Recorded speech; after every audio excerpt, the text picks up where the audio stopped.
ਸਮਾਜ ਦੇ ਵਿੱਚ ਇਕੱਲਾ ਤੁਹਾਡਾ ਸਮਾਜਿਕ ਜੀਵਨ ਹੀ ਨਹੀਂ ਪ੍ਰਾਇੋਰਟੀ ਹੁੰਦਾ, ਤੁਹਾਡੀ ਫੈਮਿਲੀ ਲਾਈਫ ਵੀ ਮੈਟਰ ਕਰਦੀ ਆ। ਤੁਸੀਂ ਜ਼ਿੰਦਗੀ ਦੇ ਵਿੱਚ ਕੁਝ ਅਚੀਵ ਕਰਨਾ, ਉਹ ਸਾਰਾ ਕੁਝ ਮੈਟਰ ਕਰਦਾ। ਇਹ ਕਾਰਨ ਸੀਗਾ ਕਿ ਪਿਛਲੇ ਕੁਝ ਲੰਬੇ ਸਮੇਂ ਤੋਂ ਮੈਂ ਸਿਆਸਤ ਤੋਂ ਮੈਨੂੰ ਦੂਰ ਹੋਣਾ ਪਿਆ। ਕਾਫੀ ਸਮੇਂ ਬਾਅਦ ਆ ਕੇ ਜੇ ਹੁਣ ਦੇਖਿਆ, ਲੋਕਾਂ ਦਾ ਬਹੁਤ ਗਰਾਊਂਡ ਲੈਵਲ ਤੇ ਬੁਰਾ ਹਾਲ ਆ। ਲੋਕੀ ਬਿਜਲੀ ਤੋਂ ਤੰਗ ਨੇ, ਸਾਫ਼ ਪਾਣੀ ਤੋਂ ਤੰਗ ਨੇ, ਵਾਤਾਵਰਨ ਆਪਣਾ ਪੋਲਿਊਟਿਡ ਹੋ ਚੁੱਕਾ ਹੈ। ਹੋਰ ਕਿੰਨੇ ਸਮਾਜ ਸੇਵੀ ਜੋ ਆਮ ਜਨਤਾ ਨੂੰ ਜਿਹੜੀਆਂ ਜ਼ਰੂਰਤਾਂ ਨੇ, ਮੈਨੂੰ ਨਹੀਂ ਲੱਗਦਾ ਉਹ ਕਿਸੇ 1% ਵੀ ਪੂਰੀਆਂ ਹੋ ਸਕੀਆਂ ਨੇ।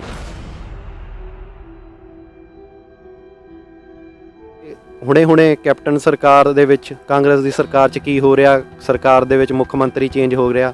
ਤੁਹਾਨੂੰ ਕੀ ਲੱਗਦਾ ਕਿ ਇਹ 3-4 ਮਹੀਨਿਆਂ ਦੇ ਵਿੱਚ ਕੁਝ ਰਾਤੋਂ ਰਾਤ ਹੋ ਜਾਊਗਾ? ਇਹਨਾਂ ਮੁੱਦਿਆਂ ਨੂੰ ਹੱਲ ਕਰਨ ਲਈ ਟਾਈਮ ਚਾਹੀਦਾ ਹੁੰਦਾ।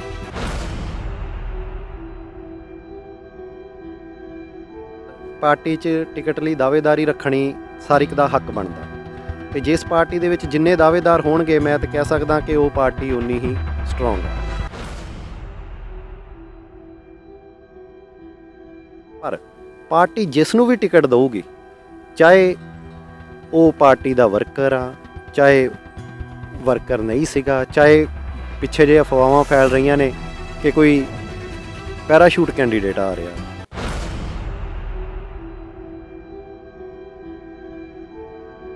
ਵਿਰਕ ਜੀ, ਜੇਕਰ ਪੈਰਾਸ਼ੂਟ ਲੀਡਰ ਦੀ ਗੱਲ ਕਰੀਏ, ਤੁਸੀਂ ਘੁੱਟ-ਘੁੱਟ ਕੇ ਕਾਹਤੋਂ ਬੋਲਦੇ, ਖੁੱਲ੍ਹ ਕੇ ਕਿਉਂ ਨਹੀਂ ਬੋਲਦੇ? ਜੇ ਸਾਥ ਦੇਣਾ ਹੋਵੇ ਤਾਂ ਬੰਦੇ ਨੂੰ ਕਹਿੰਦੇ ਖੁੱਲ੍ਹ ਕੇ ਸਾਥ ਦੇਣਾ ਚਾਹੀਦਾ। ਪੈਰਾਸ਼ੂਟ ਲੀਡਰ ਦੇ ਨਾਲ ਹੋ।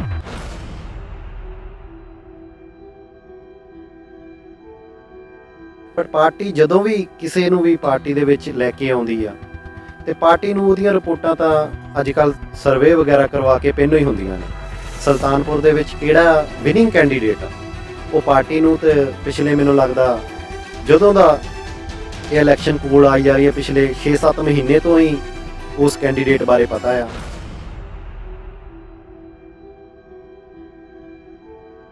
ਜੇ ਤੁਸੀਂ ਖੁੱਲ੍ਹ ਕੇ ਪੁੱਛਣ ਦੀ ਗੱਲ ਕਰ ਰਹੇ ਹੋ ਤਾਂ ਹੁਣ ਤੇ ਕੁਝ ਘੰਟਿਆਂ ਦੇ ਵਿੱਚ ਹੀ ਤੁਹਾਨੂੰ ਪਤਾ ਲੱਗ ਜਾਊਗਾ ਕਿ ਵੀ ਸੁਲਤਾਨਪੁਰ ਹਲਕੇ ਤੋਂ ਕਿਹੜਾ ਕੈਂਡੀਡੇਟ ਆ ਰਿਹਾ।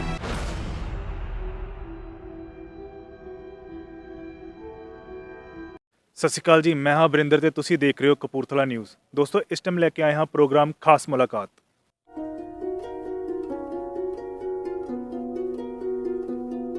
ਖਾਸ ਮੁਲਾਕਾਤ ਦੇ ਵਿੱਚ ਸਾਡੇ ਨਾਲ ਮੌਜੂਦ ਨੇ ਇਸ ਟਾਈਮ ਦੁਆਬਾ SOI ਦੇ ਐਕਸ ਪ੍ਰੈਜ਼ੀਡੈਂਟ ਹਰਕਮਲ ਸਿੰਘ ਵਿਰਕ ਜੀ। ਆਓ ਗੱਲਬਾਤ ਕਰਦੇ ਹਾਂ ਉਹਨਾਂ ਦੇ ਨਾਲ। ਸਤਿ ਸ਼੍ਰੀ ਅਕਾਲ ਸਰ, ਤੁਹਾਡਾ ਸਵਾਗਤ ਹੈ ਪ੍ਰੋਗਰਾਮ ਦੇ ਵਿੱਚ।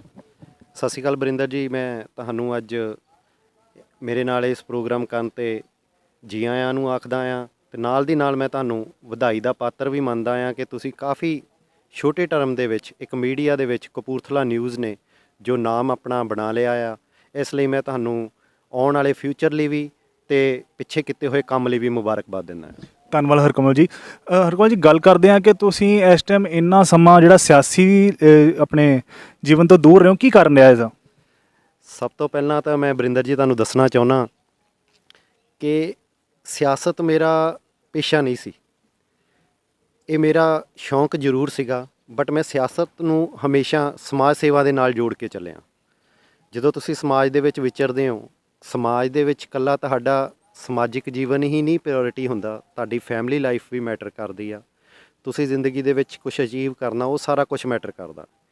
ਇਹ ਕਾਰਨ ਸੀਗਾ ਕਿ ਪਿਛਲੇ ਕੁਝ ਲੰਬੇ ਸਮੇਂ ਤੋਂ ਮੈਂ ਸਿਆਸਤ ਤੋਂ ਮੈਨੂੰ ਦੂਰ ਹੋਣਾ ਪਿਆ, ਆਪਣੇ ਪਰਿਵਾਰਕ ਰੁਝੇਵਿਆਂ ਕਰਕੇ, ਆਪਣੀ ਪਰਿਵਾਰਕ ਜ਼ਿੰਮੇਵਾਰੀਆਂ ਕਰਕੇ। ਕਿਉਂਕਿ ਸਭ ਤੋਂ ਪਹਿਲਾਂ ਤੁਹਾਡਾ ਪਰਿਵਾਰ ਆਉਂਦਾ।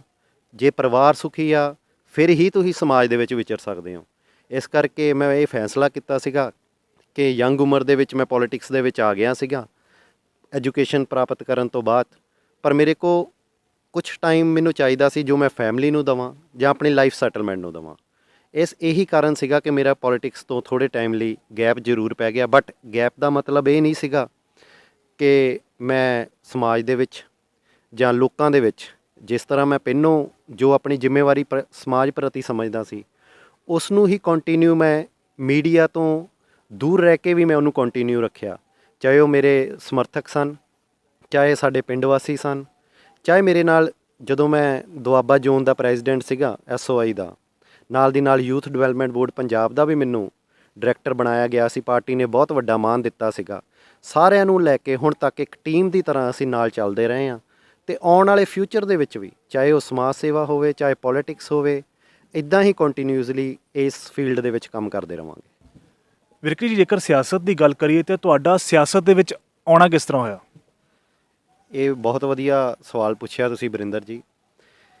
ਮੈਂ ਤੁਹਾਨੂੰ ਦੱਸਣਾ ਚਾਹੁੰਦਾ ਕਿ ਸਿਆਸਤ ਦੇ ਵਿੱਚ ਮੇਰੇ ਤੋਂ ਪਹਿਲਾਂ ਮੇਰਾ ਪਰਿਵਾਰ, ਸਾਡੇ ਬਜ਼ੁਰਗਾਂ ਨੇ, ਜੋ ਮੇਰੇ ਗ੍ਰੈਂਡਫਾਦਰ ਸੀਗੇ, ਉਹਨਾਂ ਨੇ ਬਹੁਤ ਲੰਮਾ ਸਮਾਂ ਆਪਣਾ ਪੂਰਾ ਜੀਵਨ ਹੀ ਅਕਾਲੀ ਦਲ ਦੇ ਵਿੱਚ ਸੇਵਾ ਕੀਤੀ। ਹੁਣ ਤੇ ਸ਼ਾਇਦ ਕਪੂਰਥਲਾ ਡਿਸਟ੍ਰਿਕਟ ਦੀ, ਜੇ ਮੈਂ ਗਲਤ ਨਾ ਹੋਵਾਂ, ਤੇ 6-7 ਬਲਾਕ ਸੰਮਤੀਆਂ ਨੇ। ਸੁਲਤਾਨਪੁਰ ਦੀ ਵੱਖਰੀ ਆ, ਕਪੂਰਥਲਾ ਦੀ ਵੱਖਰੀ ਆ, ਤੇ ਫਗਵਾੜਾ ਤੇ ਭਲੱਥ ਦੀਆਂ ਵੱਖਰੀਆਂ ਨੇ। ਪਰ ਪਹਿਲੇ ਸਮੇਂ ਦੇ ਵਿੱਚ ਫਗਵਾੜਾ, ਕਪੂਰਥਲਾ, ਸੁਲਤਾਨਪੁਰ ਤੇ ਭਲੱਥ ਹਲਕੇ, ਇਹਨਾਂ ਦੀ ਇੱਕ ਬਲਾਕ ਸੰਮਤੀ ਉਦੋਂ ਹੁੰਦੀ ਸੀਗੀ। ਤੇ ਮੇਰੇ ਗ੍ਰੈਂਡਫਾਦਰ ਉਦੋਂ ਇਸ ਪੂਰੇ 4 ਵਿਧਾਨ ਸਭਿਆਂ ਦੇ ਇੱਕ ਬਲਾਕ ਸੰਮਤੀ ਦੇ ਚੇਅਰਮੈਨ ਸੀਗੇ। ਬਹੁਤ ਲੰਮਾ ਸਮਾਂ ਉਹਨਾਂ ਨੇ ਲੈਂਡ ਮਾਰਕੀਟ ਬੈਂਕ ਕਪੂਰਥਲਾ ਦੀ ਚੇਅਰਮੈਨੀ ਵੀ ਕੀਤੀ ਤੇ ਨਾਲ ਦੀ ਨਾਲ ਸਾਡੇ ਪਿੰਡ ਸੈਫਲਾਬਾਦ ਦੇ ਵਿੱਚ ਲਗਾਤਾਰ 40 ਸਾਲ ਸਰਪੰਚ ਵੀ ਉਹ ਰਹੇ ਨੇ। ਤਾਂ ਆਪਣਾ ਪੂਰਾ ਜੀਵਨ ਹੀ ਉਹਨਾਂ ਨੇ ਸਿਆਸਤ ਦੇ ਵਿੱਚ ਲਾਇਆ। ਮੇਰੇ ਗ੍ਰੈਂਡਫਾਦਰ ਤੋਂ ਬਾਅਦ ਮੇਰੇ ਫਾਦਰ ਸਾਹਿਬ ਸਿਆਸਤ ਦੇ ਵਿੱਚ, ਉਹਨਾਂ ਨੇ ਲੈਂਡ ਮਾਰਕੀਟ ਬੈਂਕ ਦੇ ਡਾਇਰੈਕਟਰ ਬਣੇ, ਲੈਂਡ ਮਾਰਕੀਟ ਬੈਂਕ ਦੇ ਚੇਅਰਮੈਨ ਬਣੇ। ਨਾਲ ਦੀ ਨਾਲ ਸਾਡੇ ਹੋਰ ਪਰਿਵਾਰਕ ਮੈਂਬਰ ਵੀ, ਚਾਹੇ ਉਹ ਮੇਰੇ ਚਾਚਾ ਜੀ ਸਨ, ਸਵਰਗਵਾਸੀ, ਉਹ ਪਿਛਲੇ ਕੁਝ ਸਮੇਂ ਦੇ ਵਿੱਚ ਉਹਨਾਂ ਦਾ ਸਵਰਗਵਾਸ ਹੋ ਗਿਆ, ਉਹ ਸਨ, ਉਹ ਵੀ ਲੈਂਡ ਮਾਰਕੀਟ ਬੈਂਕ ਦੇ ਡਾਇਰੈਕਟਰ ਰਹੇ, ਬਲਾਕ ਸੰਮਤੀ ਦੇ ਮੈਂਬਰ ਰਹੇ।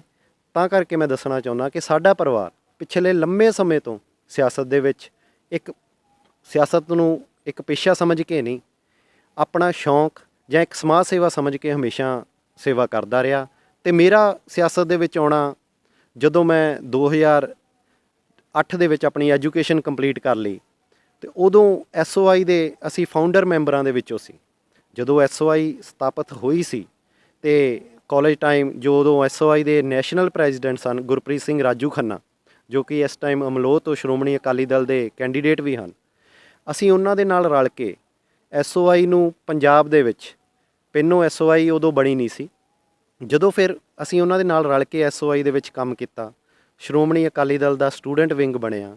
ਲੰਮਾ ਸਮਾਂ ਫਿਰ ਮੈਂ ਕਪੂਰਥਲੇ ਦਾ ਡਿਸਟ੍ਰਿਕਟ ਪ੍ਰੈਜ਼ੀਡੈਂਟ ਰਿਹਾ।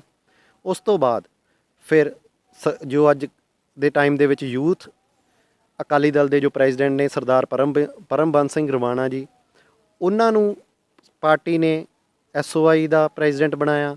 ਤੇ ਨਾਲ ਦੀ ਨਾਲ ਮੈਨੂੰ ਉਦੋਂ ਫਿਰ SOI ਦੁਆਬਾ ਜ਼ੋਨ ਦਾ, ਜਿਹਦੇ ਵਿੱਚ 4 ਜ਼ਿਲ੍ਹੇ ਸਨ, ਕਪੂਰਥਲਾ, ਹੁਸ਼ਿਆਰਪੁਰ, ਜਲੰਧਰ ਤੇ ਨਵਾਂਸ਼ਹਿਰ, ਮੈਨੂੰ ਪ੍ਰੈਜ਼ੀਡੈਂਟ ਬਣਾਇਆ। ਤੇ ਨਾਲ ਦੀ ਨਾਲ ਹੀ director youth Punjab development board ਬਣਾਇਆ। ਤੇ ਅਸੀਂ ਉਸ ਸਮੇਂ ਦੇ ਵਿੱਚ, ਜਿਉਂ 2008 ਤੋਂ ਲੈ ਕੇ 2016 ਤੱਕ, ਜੋ SOI ਨੂੰ ਜਿਸ ਲੈਵਲ ਤੱਕ ਪਹਿਚਾਣ ਅੱਜ ਦੇ ਟਾਈਮ ਜੋ SOI ਦੀ ਆ, ਉਹ ਇਹੀ ਕਾਰਨ ਆ ਕਿ ਗਰਾਊਂਡ ਲੈਵਲ ਤੋਂ ਜੋ ਆਮ ਜਨਤਾ ਨੂੰ, ਆਮ ਸਟੂਡੈਂਟਸ ਨੂੰ ਨਾਲ ਜੋੜਿਆ, ਉਹਨਾਂ ਦੇ ਮਸਲੇ ਹੱਲ ਕਰਵਾਏ, ਚਾਹੇ ਕਾਲਜਾਂ ਦੇ ਵਿੱਚ ਉਹਨਾਂ ਨੂੰ ਪ੍ਰੋਬਲਮ ਆਉਂਦੀਆਂ ਸਨ, ਸਰਕਾਰ ਦੇ ਵਿੱਚ ਨੁਮਾਇੰਦਗੀਆਂ ਦਵਾਈਆਂ।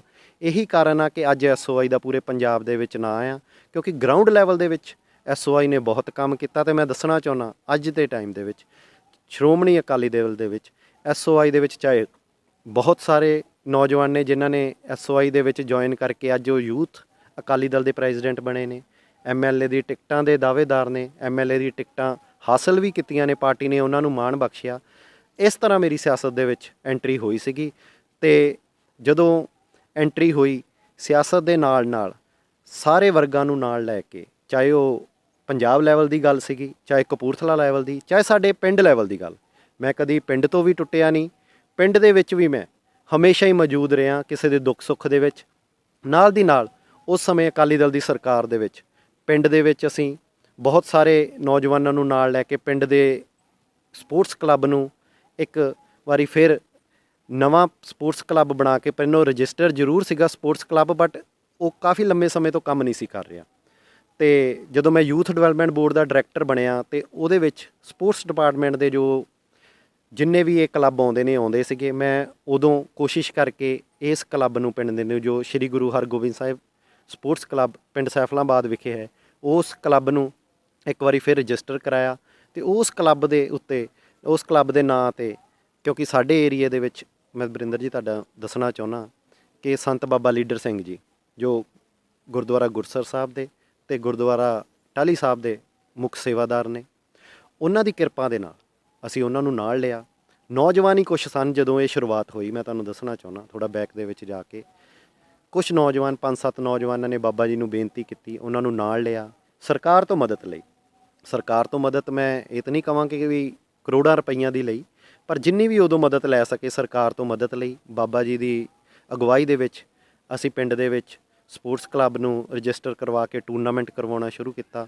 ਜੇ ਮੈਂ ਗਲਤ ਨਾ ਹੋਵਾਂ ਤਾਂ ਹੁਣ ਸ਼ਾਇਦ ਇਸ ਕਲੱਬ ਦੇ ਅੰਡਰ ਪਿੰਡ ਸੈਫਲਾਬਾਦ ਵਿਖੇ 10 ਟੂਰਨਾਮੈਂਟ ਜੋ ਕਿ ਬਹੁਤ ਵੱਡੇ ਲੈਵਲ 'ਤੇ ਗੋਲਡ ਕੱਪ ਕਰਵਾਏ ਜਾ ਚੁੱਕੇ ਨੇ, ਜਿਨ੍ਹਾਂ ਦੇ ਵਿੱਚ 2-2 ਲੱਖ ਰੁਪਈਆ 1-1 ਲੱਖ ਰੁਪਈਆ ਇਨਾਮ ਦਿੱਤਾ ਜਾਂਦਾ ਆ। ਅਤੇ ਨਾਲ ਦੀ ਨਾਲ ਨੌਜਵਾਨਾਂ ਨੂੰ ਨਸ਼ੇ ਤੋਂ ਦੂਰ ਕੀਤਾ।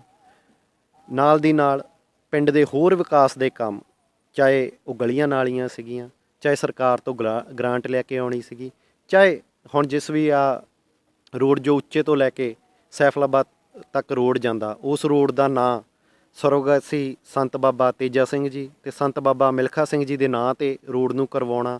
ਹੋਰ ਵੀ ਬਹੁਤ ਸਾਰੇ ਕੰਮ ਯੂਥ ਨੂੰ ਨਾਲ ਲੈ ਕੇ ਕੀਤੇ, ਕਿਉਂਕਿ ਮੈਂ ਸਮਝਦਾ ਸਮਾਜ ਦੇ ਵਿੱਚ ਯੂਥ ਹੀ ਇੱਕ ਐਸਾ ਚਿਹਰਾ ਆ ਕਿ ਜਿਹੜਾ ਸਮਾਜ ਦੇ ਵਿੱਚ ਅਗਵਾਈ ਕਰ ਸਕਦਾ, ਕਿਉਂਕਿ ਯੂਥ ਕੋ ਇੱਕ ਐਸੀ ਪੋਟੈਂਸ਼ੀਅਲ ਹੁੰਦੀ ਆ ਕਿ ਜੇ ਉਹ ਤੁਰ ਪਵੇ, ਜਿਸ ਪਾਸੇ ਲੱਗ ਪਵੇ, ਫਿਰ ਉਹ ਹਟਦਾ ਨਹੀਂ ਹੈਗਾ। ਪਰ ਕਮਲ ਜੀ, ਜੇਕਰ ਗੱਲ ਕਰੀਏ ਤੁਹਾਡੇ ਸਿਆਸੀ ਲੀਡਰ ਦੀ, ਤੁਸੀਂ ਪਹਿਲਾਂ ਤਾਂ ਕਾਫੀ ਨਾਂ ਸੀਗਾ, ਪਰ ਤੁਹਾਨੂੰ ਲੱਗਦਾ ਨਹੀਂ ਇਸ ਟਾਈਮ ਕੋਈ ਬਹੁਤ ਜ਼ਿਆਦਾ ਫਰਕ ਪਿਆ ਹੋਇਆ ਹੈ ਕਿ ਪਹਿਲਾਂ ਵਾਲੇ ਸਮੇਂ ਨਾਲੋਂ ਤੋਂ ਹੁਣ ਵਾਲੇ ਸਮੇਂ ਦੇ ਵਿੱਚ?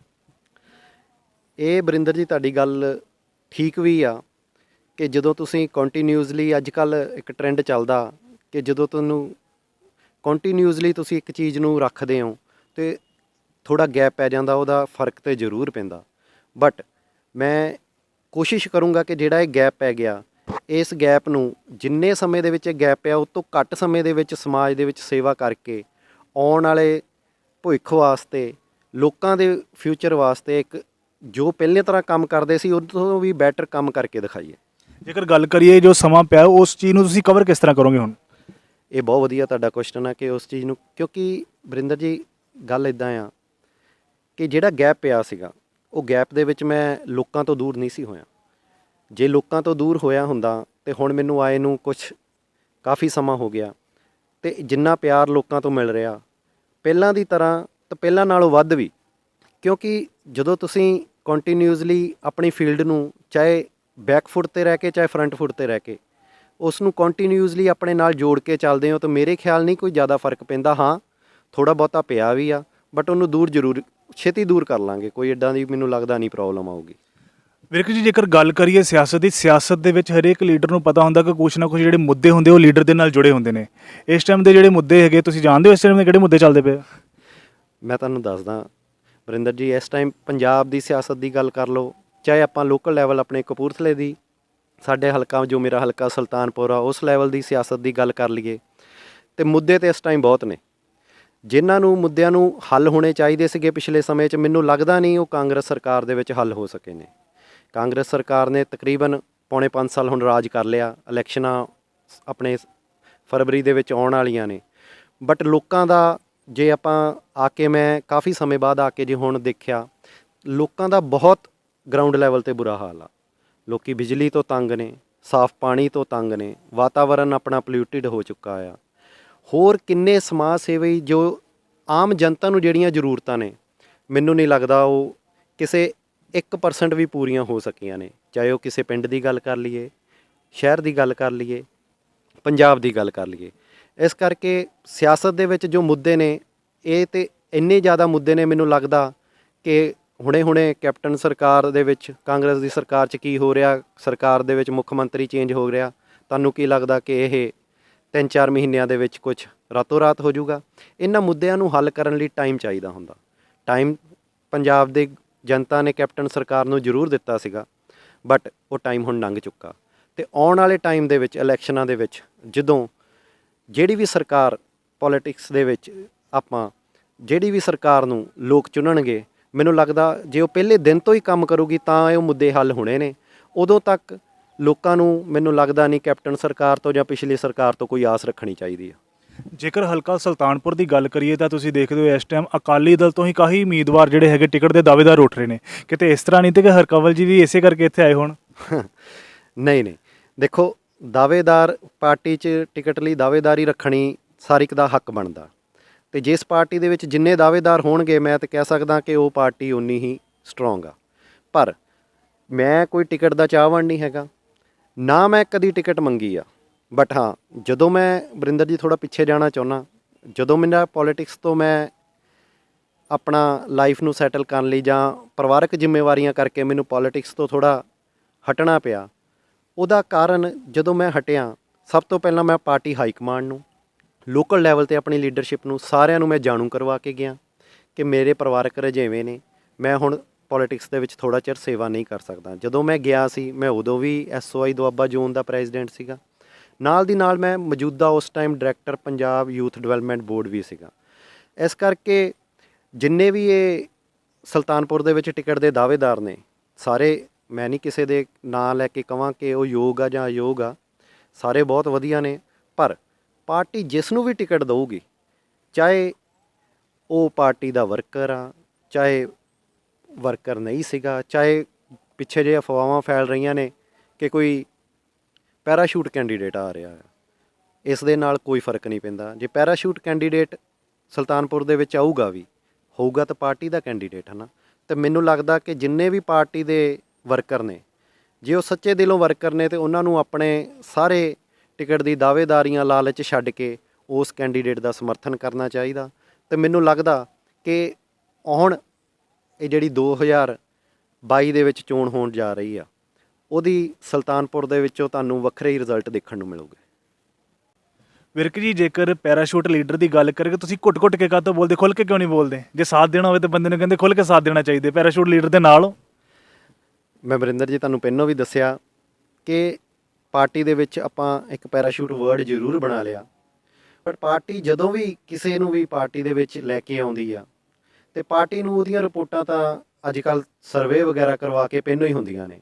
ਸੁਲਤਾਨਪੁਰ ਦੇ ਵਿੱਚ ਕਿਹੜਾ ਵਿਨਿੰਗ ਕੈਂਡੀਡੇਟ ਆ, ਉਹ ਪਾਰਟੀ ਨੂੰ ਤੇ ਪਿਛਲੇ, ਮੈਨੂੰ ਲੱਗਦਾ ਜਦੋਂ ਦਾ ਇਹ ਇਲੈਕਸ਼ਨ ਕੋਲ ਆਈ ਜਾ ਰਹੀ ਹੈ, ਪਿਛਲੇ 6-7 ਮਹੀਨੇ ਤੋਂ ਹੀ ਉਸ ਕੈਂਡੀਡੇਟ ਬਾਰੇ ਪਤਾ ਆ। ਪਰ ਜਿਵੇਂ ਕਿ ਤੁਹਾਨੂੰ ਪਤਾ ਕਿ ਪਾਰਟੀ ਨੇ ਸਾਰਿਆਂ ਦੀ ਸਲਾਹ ਮਸ਼ਵਰੇ ਦੇ ਨਾਲ ਹੀ ਅਨਾਊਂਸ ਕਰਨਾ ਹੁੰਦਾ ਆ, ਅਤੇ ਮੈਂ ਖੁੱਲ੍ਹ ਕੇ ਬੋਲਣ 'ਚ ਮੈਨੂੰ ਕੋਈ ਇੱਦਾਂ ਦੀ ਗੱਲ ਹੈ ਨਹੀਂ ਕਿ ਵੀ ਮੈਂ, ਕਿਉਂਕਿ ਮੈਂ ਹਮੇਸ਼ਾ ਕਦੀ ਵੀ ਜੋ ਵੀ ਗੱਲ ਕੀਤੀ ਹੈ ਖੁੱਲ੍ਹ ਕੇ ਹੀ ਕੀਤੀ ਆ। ਤੁਸੀਂ ਸ਼ਾਇਦ ਗੱਲ ਕਰ ਰਹੇ ਹੋਵੋਗੇ ਕਿ ਕੈਪਟਨ ਹਰਮਿੰਦਰ ਜੀ ਦੀ, ਕਿ ਉਹ ਬਿਲਕੁਲ, ਕਿਉਂਕਿ ਕਾਫੀ ਤੁਹਾਡੇ ਹੀ ਅੰਦਰਲੇ ਸਿਆਸਤ 'ਚ ਘਮਾਸਾਨ ਚੱਲ ਰਹੇ ਨੇ ਕਿ ਕੈਪਟਨ ਹਰਮਿੰਦਰ ਸਿੰਘ ਜੀ ਨੂੰ ਜਿਹੜੀ ਇਹ ਟਿਕਟ ਦਿੱਤੀ ਜਾ ਰਹੀ ਹੈ। ਇਹ ਵਰਿੰਦਰ ਜੀ ਦੇਖੋ, ਕਈ ਵਾਰੀ ਆਪਾਂ ਜਦੋਂ ਲੋਕਲ ਲੈਵਲ 'ਤੇ ਲੀਡਰਸ਼ਿਪ ਵਿਚਰਦੀ ਆ, ਅਤੇ ਬਹੁਤ ਲੋਕਾਂ ਨੂੰ, ਕਿਉਂਕਿ ਜਦੋਂ ਪਿਛਲੀ ਅਕਾਲੀ ਸਰਕਾਰ ਦੇ ਵਿੱਚ ਕੰਮ ਕਰਦਿਆਂ ਹੋਇਆ ਮੈਂ ਖੁਦ ਬਹੁਤ ਸਾਰੇ ਕਾਂਗਰਸੀ ਮੈਂਬਰਾਂ ਨੂੰ ਅਕਾਲੀ ਦਲ ਦੇ ਵਿੱਚ ਸ਼ਾਮਲ ਕਰਵਾਇਆ। ਜਦੋਂ ਅਕਾਲੀ ਦਲ ਦੇ ਵਿੱਚ ਸ਼ਾਮਲ ਹੋਏ, ਫਿਰ ਕਈਆਂ ਨੇ ਬਲਾਕ ਸੰਮਤੀ ਦੀਆਂ ਇਲੈਕਸ਼ਨਾਂ ਵੀ ਲੜੀਆਂ, ਅਤੇ ਕਈਆਂ ਨੇ ਜ਼ਿਲ੍ਹਾ ਪਰਿਸ਼ਦ ਦੀਆਂ ਇਲੈਕਸ਼ਨਾਂ ਵੀ ਲੜੀਆਂ। ਪਰ ਉਹ ਪੈਰਾਸ਼ੂਟ ਕੈਂਡੀਡੇਟ ਨਹੀਂ ਕਹਿ ਸਕਦੇ ਆਪਾਂ, ਉਹ ਪਾਰਟੀ ਦਾ ਇੱਕ ਡਿਸੀਜ਼ਨ ਹੁੰਦਾ। ਪਾਰਟੀ ਦੇ ਡਿਸੀਜ਼ਨ ਜੋ ਆ ਉਹ ਆਪਾਂ ਨੂੰ ਸਾਰਿਆਂ ਨੂੰ ਮੰਨਣਾ ਪੈਂਦਾ। ਮੈਂ ਵੀ ਚਾਹੇ ਉਸ ਸਮੇਂ ਪੂਰੀ ਸਰਗਰਮ ਰਾਜਨੀਤੀ ਦੇ ਵਿੱਚ ਮੈਂ ਆਪ ਖੁਦ ਜ਼ਿਲ੍ਹਾ ਪਰਿਸ਼ਦ ਦਾ ਦਾਅਵੇਦਾਰ ਸੀਗਾ, ਅਤੇ ਟਿਕਟ ਕਿਸੇ ਹੋਰ ਕੈਂਡੀਡੇਟ ਨੂੰ ਉਦੋਂ ਦੇ ਦਿੱਤੀ ਗਈ, ਪਰ ਅਸੀਂ ਫਿਰ ਵੀ ਕੋਈ ਵਿਰੋਧ ਨਹੀਂ ਕੀਤਾ। ਚਾਹੇ ਆਲਮੋਸਟ ਲਗਭਗ ਮੇਰੀ ਉਦੋਂ ਟਿਕਟ ਫਾਈਨਲਾਈਜ਼ ਸੀਗੀ, ਪਰ ਰਾਤੋਂ ਰਾਤ ਹੀ ਮੈਨੂੰ ਨਾ ਕਰਕੇ ਕਿਸੇ ਹੋਰ ਨੂੰ ਟਿਕਟ ਦੇ ਦਿੱਤੀ ਗਈ।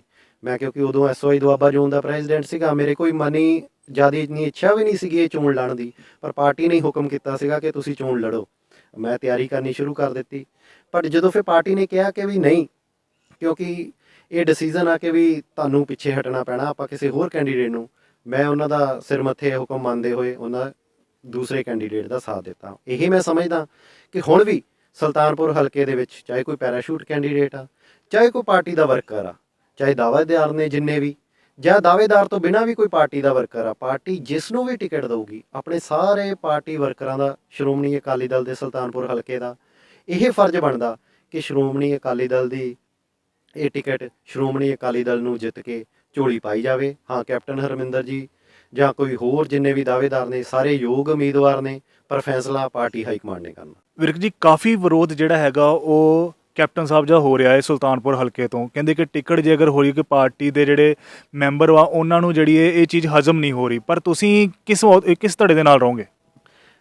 ਬਰਿੰਦਰ ਜੀ, ਪਹਿਲੀ ਗੱਲ ਤੇ ਮੇਰਾ ਧੜਾ ਸ਼੍ਰੋਮਣੀ ਅਕਾਲੀ ਦਲ ਆ। ਪਹਿਲਾਂ ਵੀ ਕਿਸੇ ਵੀ ਧੜੇ ਦੇ ਵਿੱਚ ਨਹੀਂ ਸੀਗਾ ਮੈਂ। ਸ਼੍ਰੋਮਣੀ ਅਕਾਲੀ ਦਲ ਦੇ ਵਿੱਚ ਸਰਦਾਰ ਸੁਖਬੀਰ ਸਿੰਘ ਬਾਦਲ ਜੀ ਦੀ ਅਗਵਾਈ ਵਿੱਚ, ਸਰਦਾਰ ਬਿਕਰਮਜੀਤ ਸਿੰਘ ਮਜੀਠੀਆ ਦੇ ਵਿੱਚ, ਕਿਉਂਕਿ ਉਹਨਾਂ ਨੇ ਬਹੁਤ ਮਾਣ ਬਖਸ਼ਿਆ। ਮੈਂ ਪਹਿਲਾ ਸ਼ਖਸ ਸੀਗਾ ਜਿਹੜਾ ਕਪੂਰਥਲਾ ਐਸਓਆਈ ਦਾ ਪ੍ਰੈਜ਼ੀਡੈਂਟ ਬਣਿਆ। ਐਸਓਆਈ ਦੁਆਬਾ ਜ਼ੋਨ ਦਾ ਮੈਂ ਪਹਿਲਾ ਪ੍ਰੈਜ਼ੀਡੈਂਟ ਬਣਿਆ। ਨਾਲ ਦੀ ਨਾਲ ਮੈਂ ਯੂਥ ਡਿਵੈਲਪਮੈਂਟ ਬੋਰਡ ਦਾ ਡਾਇਰੈਕਟਰ ਬਣਿਆ। ਕਾਫੀ ਛੋਟੀ ਉਮਰ ਦੇ ਵਿੱਚ ਤੇ ਘੱਟ ਸਮੇਂ ਦੇ ਵਿੱਚ ਮੈਂ ਪੋਲੀਟਿਕਸ ਦੇ ਵਿੱਚ ਕਾਫੀ ਨਾਮ ਆਪਣਾ ਕਮਾਇਆ। ਤੇ ਜਿਹੜੀ ਟਿਕਟ ਸ਼੍ਰੋਮਣੀ ਅਕਾਲੀ ਦਲ ਜਿਸ ਵੀ ਕੈਂਡੀਡੇਟ ਨੂੰ ਦਊਗੀ, ਕਿਉਂਕਿ ਮੇਰਾ ਕੋਈ ਧੜਾ ਨਹੀਂ, ਮੇਰਾ ਧੜਾ ਸ਼੍ਰੋਮਣੀ ਅਕਾਲੀ ਦਲ ਆ। ਜਿਸ ਵੀ ਕੈਂਡੀਡੇਟ ਨੂੰ, ਮੈਨੂੰ ਲੱਗਦਾ ਜੇ ਤੁਸੀਂ ਖੁੱਲ੍ਹ ਕੇ ਪੁੱਛਣ ਦੀ ਗੱਲ ਕਰ ਰਹੇ ਹੋ ਤਾਂ ਹੁਣ ਤੇ ਕੁਝ ਘੰਟਿਆਂ ਦੇ ਵਿੱਚ ਹੀ ਤੁਹਾਨੂੰ ਪਤਾ ਲੱਗ ਜਾਊਗਾ ਕਿ ਵੀ ਸੁਲਤਾਨਪੁਰ ਹਲਕੇ ਤੋਂ ਕਿਹੜਾ ਕੈਂਡੀਡੇਟ ਆ ਰਿਹਾ। ਤੇ ਮੈਂ ਜਿਹੜਾ ਵੀ ਕੈਂਡੀਡੇਟ ਹੋਊਗਾ ਉਹਦਾ ਸਵਾਗਤ ਵੀ ਕਰਾਂਗੇ ਸੁਲਤਾਨਪੁਰ ਦੇ ਵਿੱਚ, ਤੇ ਇਲੈਕਸ਼ਨ ਦੇ ਵਿੱਚ ਦਿਨ ਰਾਤ ਇੱਕ ਕਰਕੇ ਉਹਦੇ ਨਾਲ ਉਹਨੂੰ ਜਿੱਤ ਹਾਸਲ ਕਰਾਉਣ ਦੇ ਵਿੱਚ ਪੂਰੀ ਵਾਹ ਵੀ ਲਾਵਾਂਗੇ।